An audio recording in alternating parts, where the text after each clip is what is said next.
It's been about 9 years since Lilian Katiso started her business here in Kampala. From hydrangeas to orchids, bougainvillea to bonsais, aloe to cacti, Katiso's business is a one-stop shop for all things gardening. When I started out, I was calling it green gifts and gardening because people buy bouquets that die within a week. If you give someone an orchid, it stays for a long time. Any plant you give someone keeps on growing. I say it's the gift that keep on giving. Most of these plants pots have saucers. So I had so many saucers, a stack of saucers that I was like, what do I do with these saucers? Because there are like just so many. So I was just playing words with them on the ground. So I wrote the word Maua with the saucers. So there were 4 letters there. So I'm like, okay, so what else can I write? Then I put more down here. I'm like, okay, it's Maua, flowers and more, because I'm going to sell flowers and more. Currently, Maua and More has 3 outlets in Uganda. Quite ideal, given that Uganda is considered one of the fastest growing economies in East Africa with heavy reliance on agribusiness. I have about 5,000 species. I was growing from what I had in my garden. When I opened the first outlet, I also grow from my garden to sell. But then, because the business was growing, the speed at which we were selling was faster than the speed at which the plants were growing. So I had to now buy from other people at the nurseries to sell. And then as the clients grew, our clients needed more. It's like, if you love plants, it's like an addiction. Initially, it was for the homeowner buying just for their home. But then over time, now we have the corporates coming say, okay, now, you know, there's all this thing about green in your spaces. So we've had people coming say, okay, let's do a space at our like greener office. So for example, Stanbic had a nice design they did for their place for, I think, a visitor's lounge or like a wall of plants, which was nice. So we had banks, we had Total doing all the 4 floors of one of their coast view offices. So they had like each office having a pot somewhere. Some of the plants, the indoor plants, are actually air purifying. So they purify the air in the office, but also just brings, as we call it, positive vibes in the workspace. Yeah. So people are really embracing that. And then we also have hotels that also who want unique plants, not the common plants. Now, you'll be surprised to learn that Lilian is actually an accountant by training with a degree from Daystar University at the River campus. This is what she did initially upon arriving in Uganda back in 2003. When I came to Uganda, I came because I had gotten married. And my husband now was working and living in Uganda. And I believe when you get married, you go and, you know, you choose one country to be in, and we chose to be in Uganda. And so I came in September. I stayed home the whole month trying to understand, you know, the language, the currency, everything, the food, everything was just strange. So I stayed September, October. Then I was fortunate, by God's grace, I got a job. I still remember on the 10th of November 2003, I got my first job in Uganda as an accountant as well. So that's when my career in Uganda started. My first job was a connection from my former employer. So he told me, you take your CV to this person in case he knows where you can be employed, then you try your luck. So I went, took my CV to this particular company. Coincidentally, they had put an advert for an accountant that was running, and the deadline was the following day from seeing him. So if you can put in your application before tomorrow, we can consider it. So I went home, did my application and submitted it and waited for the interview.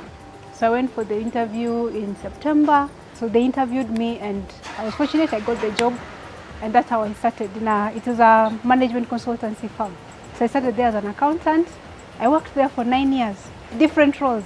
As an accountant, assistant finance manager, financial consultant. After the 9 years had elapsed, Lilian found herself headhunted by another company. This was through social media. Yes, the opportunity came courtesy of LinkedIn. So they got my contacts on LinkedIn and got my number, and they asked me, are you interested in this particular offer? That firm is NFT Consult, so they do recruitment. So I accepted to go for the interview. I got the job.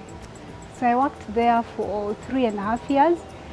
And when I was working there, I would go to Monday to Friday, I'll be working at people's businesses, helping them setting up financial systems, training them and all that. And so I enjoyed doing that. But it was an NGO, it was an international NGO that was having funding from Irish Aid. Then the funding ended. I had a 5-year contract, but it was subject to funding. So 3.5 years down the line, the funding for my project came to an end.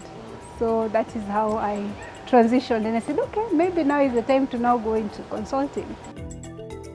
So, how did she eventually end up in gardening? I was reading the papers and I found someone who had done a story about someone who was growing herbs, and their herbs in pots. And I was like, that's nice. Someone growing herbs in pots, and they're very unique herbs. I've not seen them before, and I didn't know many people who do that. So I wrote to the editor to ask for the contact of the person they featured, because I thought I would go, we exchanged notes because I loved gardening. They directed me, gave me a contact of someone else who was selling them.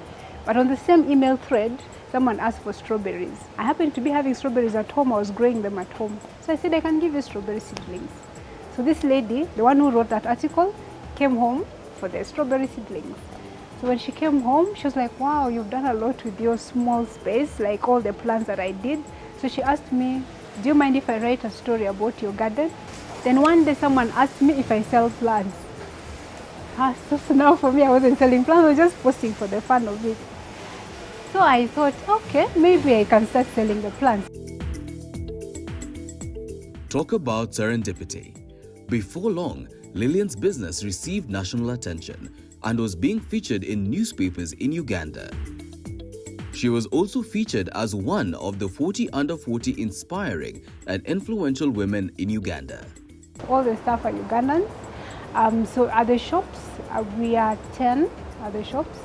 But then we also have a farm where we have the nursery. There are now 9 at the farm. We have some projects that we do. Construction companies engage us to do like landscaping for their projects. We have about 8 staff there as well. So the first outlet that we had became small, and we opened the second outlet in Bukoto Street. So I kept on needing like more space as it grew, because when I started out, it's just more like a hobby that I was trying out. And then the management of Garden City, they called me to do a Saturday flower market. So we did that, so we set up that outlet. September 2018 is when we opened that one. Then the space became small, so we needed more space. Then we opened this is the second outlet. This was a flower bed that they allowed us to convert into a shop. So we opened this one in January 2021. And then last year, December, we opened another outlet at Metroplex Mall Nalia. To keep up with demand, Lilian sources some of her plants from various countries around the world. There are some we get from Netherlands. There are some we get from Thailand. So depending on which type of plant that we need. Lilian has been able to balance her finance consultancy and training businesses as well as her gardening with ease.